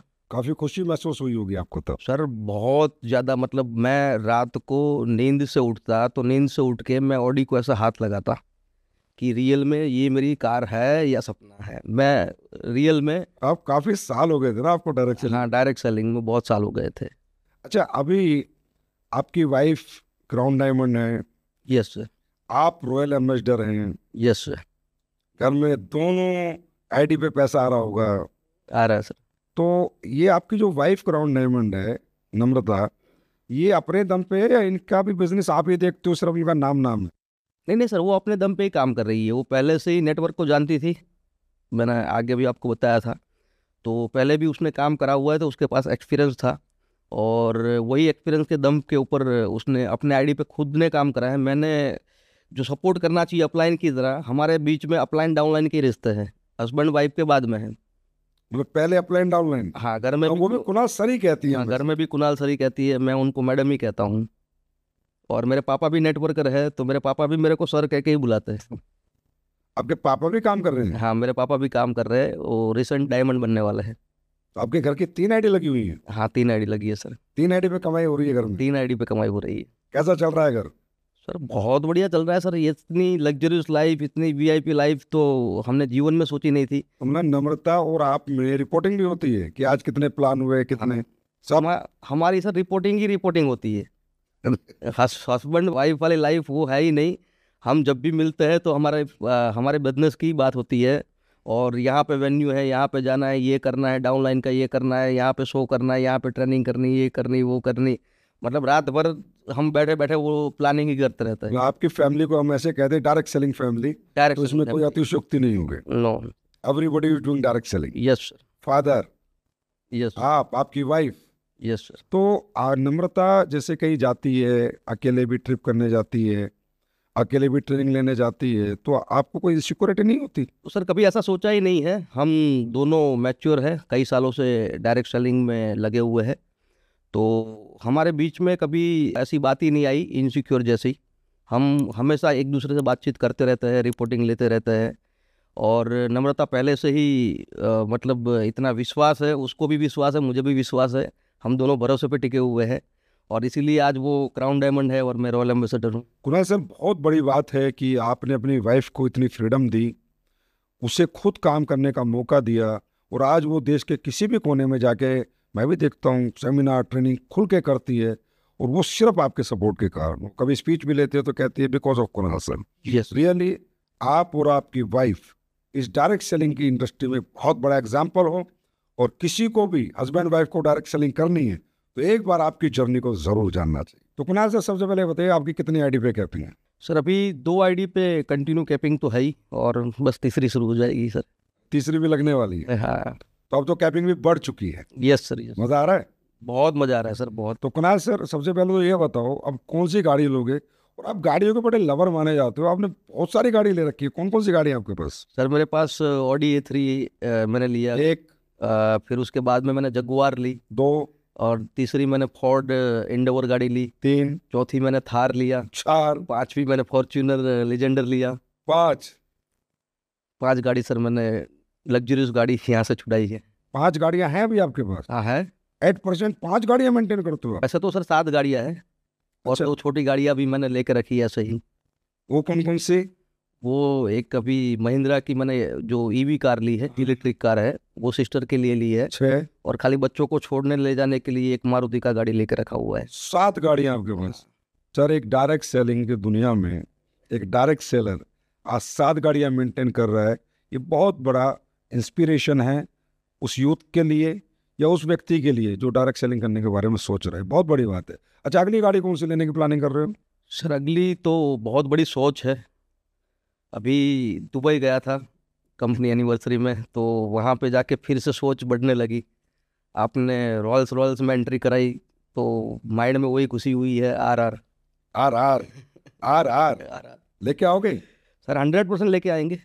अब इतनी गाड़ियाँ ले ही ली है सर, और इतनी अच्छी कंपनी मिली है, इतना अच्छा प्लेटफॉर्म है, तो 100% लेंगे सर। तो कुणाल सर, जैसा कि हमें पता है कि कोविड के दौरान आपको ट्विंस बेबी हुए, एक बहुत बड़ा नेटवर्क भी था, और 2 बच्चे, और उसके बाद नम्रता बहुत बीमार हुई, कोविड हो गया, हॉस्पिटलाइज हो गई, और वो काफ़ी, और आपका बच्चा भी बहुत बीमार हुआ था, वो भी हॉस्पिटल में, एक हॉस्पिटल में बच्चा, एक हॉस्पिटल में बीवी, इधर इतना बड़ा नेटवर्क। तो कैसे मैनेज किया कुणाल सर? आपकी हिम्मत की दाद देनी पड़ेगी, कैसे मैनेज किया? सर अब अच्छे कर्म करे थे, तो पहले तो भगवान ने नम्रता को बचा लिया। कोविड में जब लेके गया था तो डॉक्टर ने ही मना कर दिया था कि घर वापस ले जाओ, ये मर जाएगी, बचेगी नहीं। फिर मैंने आपको ही फ़ोन किया था सर, आपको याद होगा, और आपने जिस तरीके से बताया उस तरीके से मैंने किया। आपने महादेव में आप मानते हो, भगवान को आप बहुत ज़्यादा मानते हो, तो वो हिसाब से जो आपने किया वो मैं करता गया, और कोविड में से नम्रता धीरे धीरे बाहर निकली। सर उसमें हुआ क्या था कि 21/4/21 को मेरे वहाँ पे ट्विंस आए, और 25/4/21 को आप लाइव आए थे कोविड में, और आपने बताया था कि थर्मोमीटर रखो, और वो जो ऑक्सीजन का जो होता है मास्क पहने रखो, सैनिटाइज, जो सारी बातें आपने बताई थी। तो मैं ऑक्सीमीटर रखो। हाँ, ऑक्सीमीटर। हाँ, तो मैं आपकी बातों को पहले से फॉलो करता हूँ। जैसे ही आपकी मीटिंग खत्म हुई, मैं तुरंत जाके दौड़ के ऑक्सीमीटर और वो थर्मोमीटर वो लेके आया, और वही दिन रात को नम्रता को बुखार था। पहले से थोड़ा थोड़ा बहुत तो आ रहा था, लेकिन ऐसा लग रहा था कि प्रेगनेंसी थी और 2 बच्चे हुए हैं तो उसके कारण से वीकनेस होगी। लेकिन जैसे ही मैंने चेक करना शुरू किया तो कभी 80 दिखा रहा है ऑक्सीजन, कभी 75 दिखा रहा है, कभी 70 दिखा रहा है, फिर 69 दिखा रहा है, 68 दिखा रहा है, मतलब लो जा रहा है। मैं सबका देख रहा हूँ, चेक कर रहा हूँ, तो ऑक्सीजन सही था, उसका लो जा रहा था। दूसरे दिन तुरंत मैं उसको फिर लेके गया अस्पताल में, तो कहीं जगह नहीं मिल रही थी, कहीं भी बेड खाली नहीं था। और मुझे पता चल गया था कि उसको कोविड ही है। तो उसके भाई की कुछ पहचान थी, उसके कारण से उसको एडमिट किया। और उसके ही दूसरे दिन बच्चे को भी एडमिट करा। उसको भी कोविड, जो पेट में था ना तब भी कोविड लगा हुआ था। तो उसको भी ग्राम पॉजिटिव करके एक वायरस आता है, वो वायरस यहाँ सिर में लग गया था। तो उसके करीबन 2 महीने तक 3 बार ऑपरेशन हुए। नम्रता भी 14 दिन तक हॉस्पिटल में रही। वो टाइम में सर आपको पता है कि नहीं, पापा भी कोविड में थे, उनको भी 14 दिन तक रखा था। और उसके बाद 11 दिन क्वारंटाइन भी करे थे, उनको मैंने होटल में रखा था। तो वो टाइम के अंदर सर बिजनेस तो करना ही था, क्योंकि ऐसा होता है कि अपनी पर्सनल लाइफ के कारण या पर्सनल प्रॉब्लम के कारण कभी हमारे ग्रुप के जो बच्चे हैं वो नहीं मरने चाहिए सर। तो मैं सुबह सुबह क्या करता था, सुबह सुबह उठ के, अब कोविड था तो लोगों को मिलना नहीं था, तो सुबह सुबह उठ के मैं 6 बजे ऑनलाइन मीटिंग करता था और लोगों को काम सौंप देता था। फिर 8 बजे फ्री होके मैं नम्रता की हॉस्पिटल जाता, फिर बच्चे की हॉस्पिटल जाता, फिर पापा की हॉस्पिटल जाता। तीनों हॉस्पिटल, वो टाइम ड्राइवर भी नहीं था क्योंकि कोविड के कारण कोई ड्राइवर भी नहीं आ रहे थे। तो तीनों हॉस्पिटल घूम के वहाँ पे जो पैसे वैसे देने हैं बैग भर के पैसा लेके जाता और खाली करके वापस आता।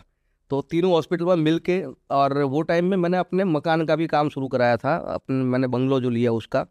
क्योंकि मुझे ऐसा था कि जैसे ही नम्रता कोविड से बाहर आए तो मुझे यहाँ भीड़ भाड़ में नहीं रहना है, बंगलों में सेपरेट रहने चले जाना है। तो उसका भी काम चल रहा था, तो उसका भी काम देख रहा था। शाम को फिर वापस आता, फिर ग्रुप के साथ मीटिंग करता, फिर उनकी प्लानिंग करता, और मीटिंग करके फिर सुबह फिर उठ के मीटिंग करता, फिर हॉस्पिटल जाता। ऐसे करके बिजनेस भी संभाल लिया सर और घर को भी संभाल लिया। लेकिन आपकी बहादुरी की दाद देनी पड़ेगी, क्योंकि ये मैंने आपसे इसलिए पूछा कि मुझे सारी कहानी पता है कि एक व्यक्ति 3 हॉस्पिटलों को संभाल रहा है, घर के 3 लोग, तीनों मरीज, और पूरे परिवार को और संभाल रहा है और पूरे बिजनेस को संभाल रहा है, और आपने बिजनेस को हिलने भी नहीं दिया। जी ये आपकी बहादुरी की दाद देनी पड़ेगी। ऐसी बहुत सी बहादुरी की बात करूंगा मैं आपसे। कुणाल सर, आज आप एक कामयाब डायरेक्ट सेलर हैं, काफी बड़ा मुकाम आपने हासिल किया है। तो ऐसी कोई 5 बातें बताएं जिसे फॉलो करके आज आप इस मुकाम तक पहुंचे, जो आपने फॉलो किया। सर, मैंने रियल में पहली बात कि मैं हमेशा ऑनेस्ट रहा हूँ। एक डायरेक्ट सेलर को अपनी टीम के प्रति और अपने कंपनी के प्रति और अपलाइन के प्रति हमेशा ऑनेस्ट रहना चाहिए। दूसरा सर, मैंने कभी गुरु भक्ति नहीं छोड़ी है। मैं हमेशा अपने अपलाइन को गुरु मानता हूँ, जिन्होंने हमें सिखाया है, जिन्होंने हमें आगे बढ़ाया है। तीसरी बात सर, कभी नेगेटिव नहीं होना है। और मेरे पास ऐसा कोई नेगेटिव होने का कोई मतलब वो है ही नहीं। कुरियर में था और कुरियर से इतना आगे बढ़ गया हूँ, तो नेगेटिव होने का कोई चांस नहीं था। तो जीवन में कभी नेगेटिव नहीं होना है और लगातार चलते रहना है, चाहे कोई भी परिस्थिति हो, चाहे कोई भी लेवल आ जाए, चाहे कुछ भी हो जाए, लेकिन आपको लगातार चलते रहना है। अगर आप लगातार चलते रहोगे तो सक्सेस आपको 100% मिलेगी। दूसरी बात, सिस्टम से चलना है। मैं हमेशा सिस्टम से चला हूँ, मैंने सिस्टम को फॉलो किया है, मैं सिस्टम से कभी बाहर नहीं निकला हूँ। बस ये 5 बातें हैं मेरी सक्सेस की, जो मैंने आज तक मतलब अपने जीवन में निभाई है सर। गुरु भक्ति के तो बहुत से एक्सपीरियंसेस मेरे पास भी हैं। जी सर। अगर आपको फोन कर दिया जाए रात को 2 बजे की, सुबह 5 बजे की फ्लाइट लेके दिल्ली पहुंचो, तो आप दिल्ली मिलते हो। 100% सर। आज तक आपने अपने अपलाइन को क्यों, किंतु, परंतु जैसे शब्दों का उपयोग ही अपने जीवन में नहीं किया। नहीं किया सर। तो मैं भी कह सकता हूँ, और ये तो मैं कहूँगा हर डायरेक्ट सेलर को, कि अगर कुणाल सर बनना है तो आपको ये सब फॉलो करना ही होगा। अच्छा, एक बात बताओ कुणाल सर, आपकी टीम में बहुत छोटे छोटे बच्चे आए थे, 20, 21, 22 साल के, यस। और उनके साथ आपने बहुत बड़ा मुकाम हासिल किया, और वो बच्चे भी बहुत बड़े बड़े रैंक पे आज हैं और काफ़ी ऊंचाई तक उनको पहुंचाया। तो उनके साथ काम करने में आपको कोई कठिनाई नहीं आई? सर, कठिनाई तो आई है, लेकिन मैंने जब तक जाना है, बिजनेस डुप्लीकेशन का है। तो मैंने जो अपने अपलाइन से जो सीखा है ना, वो पूरी जेरोक्स कॉपी अपने लोगों को बनाया है, नीचे लोगों को बनाया है। तो वो छोटे बच्चे तो थे, लेकिन वो बच्चों को मैंने रात रात भर बिठा के सिखा के तोप जैसा बना दिया। मतलब वो बच्चे हैं लेकिन मार्केट में जाए तो लीडरशिप मतलब फूंक के आए। अच्छा कुणाल सर, आपके टीम में बहुत यंगस्टर्स थे, हैं अभी भी, और सारे यंगस्टर्स आपके कहना कि एक अच्छे रैंक पे पहुंचे, एक अच्छे लेवल पे पहुंचे, और ऐसे 2 यंगस्टर्स आपके साथ और थे जो वो भी बड़े अच्छे लेवल पे पहुंचे, बड़े अच्छे पैसे कमा रहे थे। अगर ऐसा क्या हुआ कि पैसे कमाते हुए, अच्छे पैसे कमाते हुए, वो आपको छोड़ के कहीं और चले गए? सर, अभी ये तो मैं कह नहीं सकता हूँ कि वो क्यों चले गए, लेकिन इतना कह सकता हूँ कि जब पैसे लोग कमा लेते हैं तो उसको माइंड के अंदर कहीं ना कहीं थोड़ा बहुत ईगो जैसा आता है। और आज भी मेरे लिए मेरे बच्चे हैं। और मैंने कभी भी उनको मतलब गलत तरीके से या उस तरीके से मैंने अपने डाउनलाइन को देखा ही नहीं है। अब मैं एक बाप का रोल निभा रहा था, एक बड़े भाई का रोल निभा रहा था। उनको लगा होगा कि मैं अपलाइन का रोल निभा रहा हूँ। जैसे कभी कभार हुआ होगा डांटना वगैरह, ये आप भी डांट देते हो सर, तो हम तो कभी ऐसा बुरा लगाते नहीं है। हम भी एक बाप की तरह ही मानते हैं आपको, तो हमने भी यही सोचा था कि वो भी हमें बाप की तरह मानते होंगे। अब माइंड तो सर ऐसा नहीं था, लेकिन पता नहीं किसने भरमाया होगा या किसने कुछ कहा होगा, और उन्होंने, छोटी उम्र थी सर और पैसे ज़्यादा आ गए थे, तो माइंड में कुछ हुआ होगा। लेकिन आज तक मुझे पता नहीं चला है कि क्या हुआ था। मैं तो आज भी उनको मानता हूँ कि भाई कोई भी जगह हो, हम अपना काम कर रहे हैं, वो अपना काम कर रहे हैं, सारे लोग पैसे कमाए, यहाँ पे भी पैसे कमा रहे थे, जहाँ कहीं भी गए हो वहाँ पे भी पैसा कमाए। जैसे ऐसा कह सकते हैं सर कि हम किसी को डांट देते हैं और किसी को बुरा लग गया तो कोई तीसरा व्यक्ति बीच में आके उसका फ़ायदा उठा गया होगा, और जो छोटी बात थी उसको बड़ी बना के दिखा के मतलब आपको डांटते हैं, आपको अपलाइन ये करते हैं वो करते हैं, ऐसे करके दिमाग में मतलब डाला जाता है। ऐसा कुछ हुआ होगा, ज़्यादा कुछ आइडिया नहीं है सर। तो नाराज तो नहीं हो ना आप? नहीं, नाराज़ नहीं हूँ सर, नाराज़ क्यों होऊंगा सर? मैं भी पैसे कमा रहा हूँ, वो भी अपने दुनिया में मस्त है, हम भी अपने दुनिया में मस्त है। बस मुझे ये लगता है कि कहीं ना कहीं जो मेरा एक्सपीरियंस है कि जब एक छोटी उम्र में कोई व्यक्ति पैसे यहाँ कमा लेता है इस इंडस्ट्री में, तो कहीं ना कहीं उसको ये लगता है कि ये सब मुकाम तूने हासिल किया। उसको नहीं पता है कि एक पूरा सिस्टम काम कर रहा है, पूरी कंपनी काम कर रही है, प्रोडक्ट अपना काम कर रहा है, सिस्टम, पे आउट, अपलाइन, और कहीं ना कहीं वो वहम में उन्हें अहम आ जाता है। यस। और वहम में अहम आके वो कहीं ना कहीं अपने पैरों पे कुल्हाड़ी मार लेते हैं और अपना बड़ा नुकसान कर लेते हैं।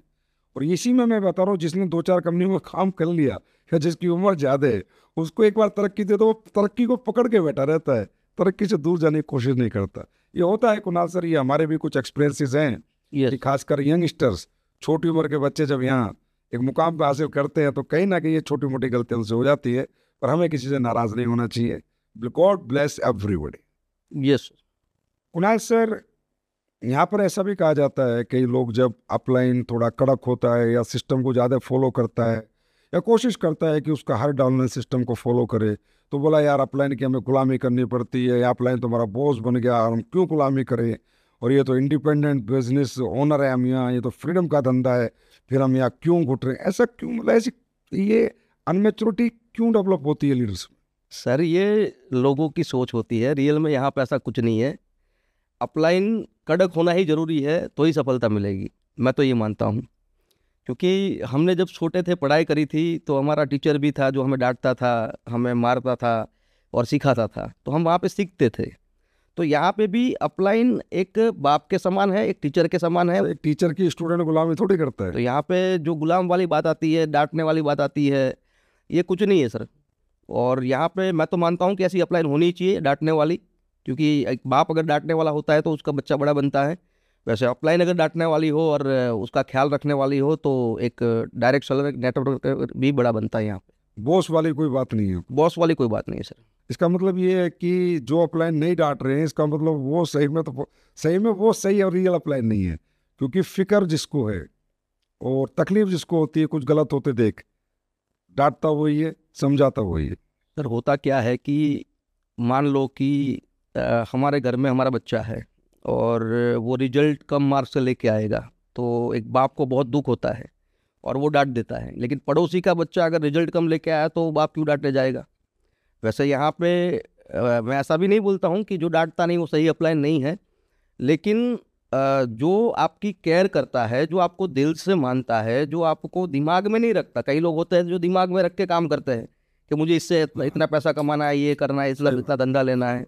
लेकिन जो दिल से रखता है, कोई भी व्यक्ति अगर डांटता है तो वो अपने बच्चे को ही डांटेगा, अपने खून को ही डांटेगा। वैसे मैं ये मानता हूँ कि अगर अपलाइन डांटता है तो वो आपके लिए अच्छा है। तो कुणाल सर, आपके हिसाब से अपलाइन और डाउनलाइन का रिश्ता कैसा होना चाहिए? सर अपलाइन और डाउनलाइन का रिश्ता एक बाप और बेटे के समान होना चाहिए। बीच में एक छोटी सी भेदरेखा होनी चाहिए, जिसको मैं मानता हूँ एक मान सम्मान भी होना चाहिए एक दूसरे के बीच में। और अपलाइन और डाउनलाइन के रिश्ते अगर एक बाप बेटे के समान होंगे, अगर एक बेटा समझता है कि अपलाइन मेरा बाप है और एक बाप समझता है कि मेरी डाउनलाइन मेरा बेटा है, तो ये रिश्ता बहुत आगे चलेगा सर। मतलब प्रेम का, सद्भाव का, सच्चाई का, ईमानदारी का, केयरिंग का, ये रिश्ता दोनों के बीच में एक दूसरे के लिए होना चाहिए। सही, बिल्कुल सही कह रहे हो आप। जब ऐसे रिश्ते होते हैं और ऐसी एक दूसरे के प्रति फीलिंग्स होती हैं तो एक बहुत विशाल और बहुत मजबूत नेटवर्क बनता है जिसको कोई नहीं ला सकता। यस। तो कुणाल सर, आपके हिसाब से एजुकेशन सिस्टम का डायरेक्ट सेलिंग में कितना महत्व? सर एजुकेशन सिस्टम बहुत ज़रूरी है। एक कंपनी को चलाने के लिए एक सिस्टम होना चाहिए। जैसे मैंने जब भी काम करा है वो सिस्टम के साथ काम करा है। और एजुकेशन जो सिस्टम होती है वो एक नेटवर्कर को, डायरेक्ट सेलर को आगे बढ़ने के लिए सपोर्ट करती है। जैसे अगर कोई भी व्यक्ति को अपने मंजिल पे जाना है तो वो सिस्टम, एजुकेशन सिस्टम होना ज़रूरी है।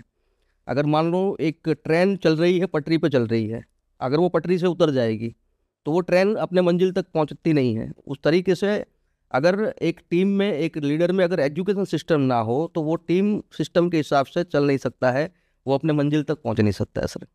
कई बार ऐसा होता है कि आपकी कुछ डाउनलाइन अपने अनुसार ही काम करना चाहती है, वो आपके बनाए हुए एजुकेशन सिस्टम को फॉलो नहीं करती, आप ट्रेनिंग में बुलाते हो नहीं आती, आप फंक्शन में बुलाते हो नहीं आती, अपनी मीटिंग्स अपने अनुसार डिसाइन और डिफाइन कर लेती हैं। तो क्या ये सही है कि अगर आपकी डाउनलाइन कहती है कि जी मुझे आपके सिस्टम के अनुसार नहीं चलना, मुझे तो अपने अनुसार चलना है, तो उन्हें चलने देना चाहिए या रोकना चाहिए? बिल्कुल सर, चलने देना चाहिए। चलने देना चाहिए। हाँ, क्योंकि एक अपलाइन का फ़र्ज़ है बताना, और एक दो बार बताना भी चाहिए कि भाई अपनी सिस्टम से चलोगे तो क्या नुकसान है, क्या है। क्योंकि अगर मान लो कि वो चल गया, अगर उसके अंदर अच्छा एजुकेशन है, अच्छी लीडरशिप है, तो उसने अगर टीम को चला लिया, आगे बढ़ गया, तो हमें बोलना है वेरी गुड, आगे बढ़ो, बहुत बढ़िया है। और अगर वो सक्सेस नहीं हुआ तो हम ये भी बता सकते हैं ना, मैंने तेरे को पहले ही तो बताया था भाई, अपने हिसाब से नहीं चलना है। मतलब एक बार बताओ हाँ, और उसके बाद ये 2 बार बताओ, 3 बार बताओ, फिर बोलो वाह बेटा वेरी गुड, कच्चा काम कर। वेरी गुड, अच्छा। कर गया तो बल्ले बल्ले थम्स अप करो, शाबाश। नहीं कर पाया तो भाई मैंने तो बताया था। Yes. सही बात है। एक बार किसी को रोकना नहीं चाहिए, जो करना चाहे एक बार उसको करके देख लेना चाहिए, तो उसके भी मन की निकल जाती है कि यार हाँ, शायद मैं ऐसा करता तो ऐसा होता। मतलब करने देना चाहिए। करने देना चाहिए सर। कुणाल सर, आपका 25 साल का एक बड़ा विशाल एक्सपीरियंस है डायरेक्ट सेलिंग का। यस। तो एक मेरा सवाल है कि एक डायरेक्ट सेलर का फ्यूचर कैसी कंपनी में बनता है, कंपनी कैसी होनी चाहिए? सर एक डायरेक्ट सेलर का फ्यूचर मैंने 25 साल के कार्यकाल में जिस तरीके से देखा हुआ है कि कंपनी पहले तो ऑनेस्ट होनी चाहिए। कंपनी के ऊपर जो लोग बैठे हुए, जो कंपनी को चला रहे हैं, वो भी ऑनेस्ट और मेहनती होने चाहिए। कंपनी के पास एक अच्छा प्रोडक्ट होना चाहिए जो मार्केट में जाके अच्छी तरीके से चले, और लोगों को जो पैसा देते हैं 15,000 या 10,000 या कोई भी पैसा आप लेते हो, जैसे मान लो कि एप्पल का फ़ोन है, आईफोन 1.5 लाख का है, लेकिन उसको देने के बाद, उसको लेने के बाद एक अंदर से सुकून मिलता है कि भाई मैंने एप्पल का फ़ोन लिया। वैसे प्रोडक्ट ऐसी होनी चाहिए जो लोगों को सुकून दे। मार्केट में जाने के बाद वो प्रोडक्ट आगे, मतलब उसका रोटेशन हो, लोग सामने से मांगने के लिए आए, तो ऐसी कंपनी होनी चाहिए। और वो कंपनी सिस्टम तगड़ा बनानी चाहिए, उस कंपनी का सिस्टम तगड़ा होना चाहिए। प्रोडक्ट के साथ में सिस्टम बहुत काम करता है। अगर सिस्टम मजबूत नहीं होगा तो कंपनी मजबूत नहीं होगी, प्रोडक्ट भी कुछ काम नहीं करेगी। तो एक अच्छी कंपनी, अच्छी प्रोडक्ट, अच्छी सिस्टम होनी चाहिए। तो एक नई कंपनी आती है, नई कंपनी आती है, वो कहती है मेरे तो प्रोडक्ट भी अच्छे हैं, मेरा तो प्लान भी अच्छा है, मेरा तो मैनेजमेंट भी अच्छा है, मेरे पास तो ट्रेनिंग सिस्टम है, तो मुझे कैसे पहचाने? जैसे आप आए थे जब इतना साल का एक्सपीरियंस लेके, तो आपने कैसे पहचाना? कैसे पहचानोगे आप नई कंपनी को?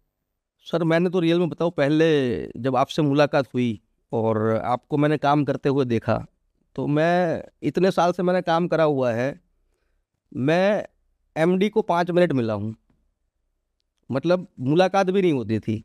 और मैं यहाँ पे देख रहा हूँ कि एक कंपनी का मालिक एमडी लेवल पे 5 दिन तक यहाँ पे आके प्लान करता है, मेहनत करता है।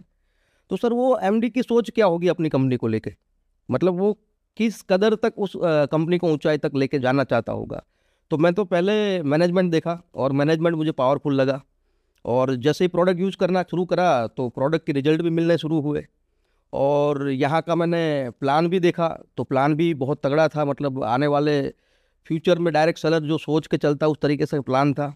और प्लान में जो पैसा था वो पैसा भी समय से मिलता था, क्योंकि मैंने देखा हुआ है कि कई कंपनियां, अब क्या बोलूँ मैं, लेकिन 2800-1800 के चेक देने के लिए भी मतलब प्रॉब्लम करती है, और यहाँ पे लाखों रुपए के चेक एक सेकंड में ट्रांसफ़र होते हैं। तो यहाँ पे मुझे अपना कैरियर दिखाई दिया था। डायरेक्ट सेलर क्या देखे एक नई कंपनी में, कैसे पहचाने? या डायरेक्ट सेलर को बस सर जो मैंने बताया उस तरीके से वही देखना चाहिए कि आप जिसके साथ जुड़ रहे हो, जिसके साथ काम करना शुरू कर रहे हो, वो लोग कैसे हैं। क्योंकि लोग गलतियाँ क्या करते हैं कि खुद गलत कंपनियों में जुड़ जाते हैं, गलत मैनेजमेंट में जुड़ जाते हैं और गलत कंपनियों की वाहवाही करते हैं, जिसके कारण शायद नेटवर्क मार्केटिंग, डायरेक्ट सेलिंग को मार्केट में कई अपर वर्ग है जो नेगेटिव लेता है। तो एक डायरेक्ट सेलर को वहाँ का मैनेजमेंट देखना चाहिए, वहाँ की एजुकेशन सिस्टम देखनी चाहिए और वहाँ का प्रोडक्ट देखना चाहिए, और वो प्रोडक्ट कैसे बनता है, उसका इंफ्रास्ट्रक्चर है कि नहीं है, कि क्या है, कि लोगों से खरीद के ला रहा है, कि कोई जुगाड़ चल रहा है, कि क्या है। एक डायरेक्ट सेलर, एक नेटवर्कर को ये सारी चीज़ें देखनी चाहिए। लाइक डायरेक्ट सेलर को किसी भी कंपनी में फ्यूचर लगाने से पहले पूरी तह तक जाना चाहिए, पूरी तहकीकात करनी चाहिए, फुल मेहनत करनी चाहिए, क्योंकि एक बार ट्रेन में बैठ गया तो सफ़र शुरू हो ही जाएगा। हो ही जाएगा सर, सही है। कुणाल सर, ये बताइए को लाइन से हमारे कैसे रिश्ते होने चाहिए? सर वैसे डायरेक्ट सेलिंग में कहा जाता है कि क्रॉस लाइन से रिलेशन ना रखो, लेकिन मेरे कहने का ये है कि क्रॉस लाइन में जो लीडर है अगर मैच्योर है तो उनके साथ अच्छे व्यवहार रखने चाहिए, अच्छे संबंध रखने चाहिए। एक सपोर्टिंग नेचर होना चाहिए सर, एक दूसरे को सपोर्ट करने की भावना होनी चाहिए, ना कि खींचने की भावना। क्योंकि सब एक ही टीम, हाँ, सब एक ही टीम है सर, एक ही कंपनी है। अच्छे रिश्ते होने चाहिए। अच्छे रिश्ते होने चाहिए। और सर मैं बताऊँ, मेरे तो रिश्ते क्रॉस लाइन से बहुत बढ़िया रहते हैं। अच्छा कुणाल सर, आपने भी कम उम्र में भी पैसा कमा के देखा और आपकी 2000 में शुरू की, उस टाइम 18 साल के थे, तो अभी भी आपकी उम्र बहुत ज़्यादा नहीं हुई। Yes sir. इतना पैसा कमाया आपने, आप में कभी मैंने घमंड नहीं देखा और कभी किसी भी मतलब आपके अपलाइन ने शिकायत नहीं की कि कुणाल के अंदर कोई ईगो है या कोई घमंड है। कैसे कंट्रोल रखा, जबकि यहाँ एक कुछ थोड़ा सा पैसा कमा के लोग इतने घमंड में आ जाते हैं कि अपनी मन मर्जी और अपलाइन कुछ नहीं है और सिस्टम कुछ नहीं है। तो सबसे पहले तो ये बताया कि आपने कैसे कंट्रोल रखा और लोगों में ये भावना ना आए घमंड की, उनको क्या करना चाहिए? सर पहली बात तो मैं बहुत नीचे से लेवल से ऊपर आया हूँ, तो मुझे आज भी पता है कि मैं जब कुरियर में काम कर रहा था तो कितनी मेहनत कर रहा था।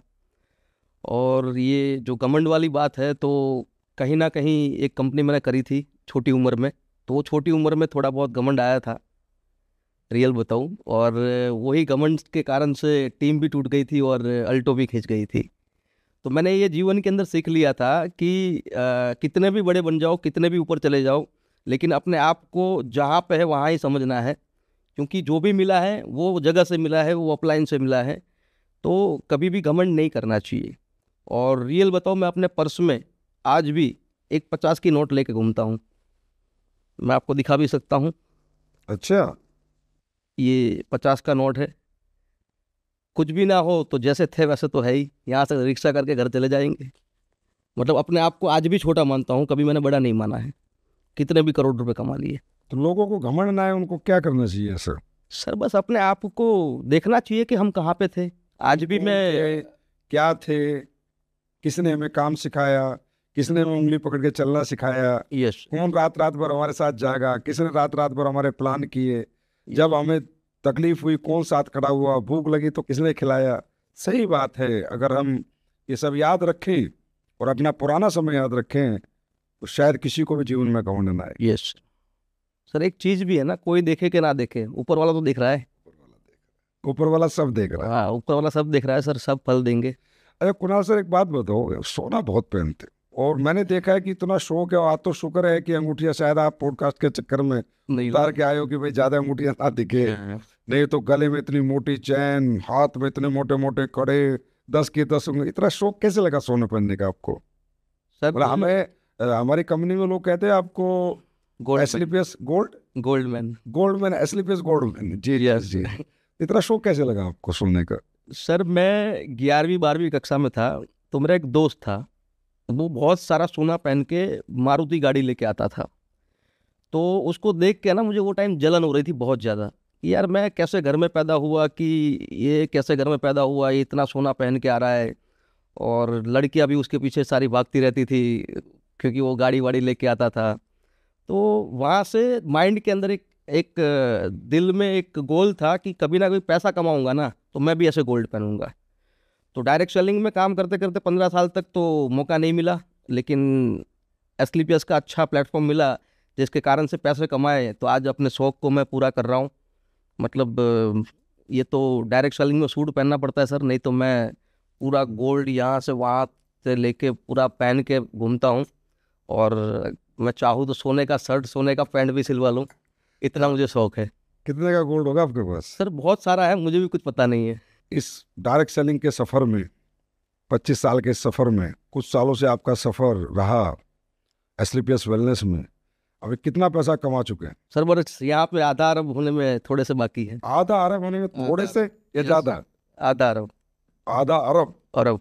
वाह, कांग्रेचुलेशन। अच्छा कुणाल सर, 2025 में आपकी क्या प्लानिंग है? सर 2025 में मेरी बहुत तगड़ी प्लानिंग है। अभी 2 दिन पहले ही मैंने अपने लीडर्स को बुला के 6 महीने का पूरा प्लानिंग कर दिया है। कितना कितना 10 कदम रहेगा, कितनी ट्रेनिंग रहेगी, कितनी मीटिंग्स रहेगी, कितने अभी हमारे शिमला अचीवर्स होंगे, आगे की और 3 महीने की प्लानिंग क्या है वो भी बना के रखी है। अभी से मैंने सीक्रेट ऑफ सक्सेस SOS की प्लानिंग भी बना के रखी है। हर महीने के मेगा सेमिनार जो होने वाले उसकी भी प्लानिंग बना के रखी है। और हमारे अहमदाबाद में एक बहुत बड़ा शो हो रहा है विजय रथ, तो विजय रथ की भी प्लानिंग मैंने बना के रखी है। मतलब 2025 का पूरा फाइनल प्लानिंग मैंने करके रखा है सर। तो 2025 में क्या कुणाल सर क्राउन एम्बेसडर तक पहुंच चुके होंगे? सर 100%, अगर मेहनत यही रही और बॉडी सपोर्ट करती रही, साथ साथ देती रही, तो 100% क्राउन एम्बेसडर। अच्छा कुणाल सर, मैंने सुना पिछले कुछ दिनों से आपकी तबीयत बहुत ख़राब है और आपने हॉस्पिटल में भी टेस्ट कराए और आपकी काफ़ी तबीयत ख़राब निकली, और वो भी मुझे पता है कि आपकी इतनी टूरिंग, रोज़ इधर से उधर जाना, इधर उधर का खाने से काफ़ी आपको प्रॉब्लम आई। मैंने बहुत बार कहा आप रुक जाओ, आराम करो, बहुत बड़ा बिजनेस है, इतना कुछ नहीं होगा, लीडर्स मैच्योर है हमारे, पर आप रुक ही नहीं रहे। आप अभी भी लगे हुए हो, इतनी मीटिंग करते हो आप, थोड़ा सा तबीयत का ख्याल रखना चाहिए आपको। सर रुकना मैंने सीखा नहीं है, और एक डायरेक्ट सेलर को रुकना नहीं चाहिए। और तबीयत तो सर चलती रहती है, मतलब ख़राब है, अच्छी है, लेकिन जब जब मुझे ऐसा लगता है कि मैं मार्केट में जा सकता हूँ तो मैं मार्केट में जाता हूँ, मीटिंग लेता हूँ, ट्रेनिंग लेता हूँ, फिर थोड़ा रेस्ट भी कर लेता हूँ, फिर जाता हूँ, फिर रेस्ट करता हूँ। नहीं कुणाल सर, मैं आपकी भावना को समझता हूँ, लेकिन मैं अपनी तरफ से आपको एक सजेशन दूंगा, एक सलाह दूंगा। थोड़ा सा तबीयत अगर नासाज है तो एक बार उसको ठीक करें, शरीर को पूरी तरह स्वस्थ करें और फिर मार्केट में निकलें। हम संभाल लेंगे, कोई दिक्कत वाली बात नहीं है। तो कुणाल सर चलो जाते जाते एक रैपिड फायर राउंड आपके साथ करते हैं, कुछ बातें आपके बारे में जानते हैं। कुणाल सर, आपको खाने में क्या पसंद है? गुजराती दाल बाटी। आपका रोल मॉडल कौन है? मिस्टर संजीव कुमार जी। आप? आपकी घूमने की सबसे पसंदीदा जगह कौन सी है? Jim Corbett Nainital. आपकी फेवरेट मूवी? सर गुरु। आपको सबसे ज़्यादा कौन सा रंग पसंद है? Black sir. आपकी ड्रीम कार? Rolls Royce. आज हमें कुणाल सर के साथ बात करके बहुत मजा आया, हमें बहुत कुछ सीखने को, जानने को और समझने को मिला। देखते रहिए, अगली बार फिर एक शानदार व्यक्तित्व लीडिंग लीडर्स के इस पॉडकास्ट पे आएगा और उनसे भी हमें सीखने को, सुनने को और समझने को और जानने को बहुत कुछ मिलेगा। बहुत बहुत धन्यवाद।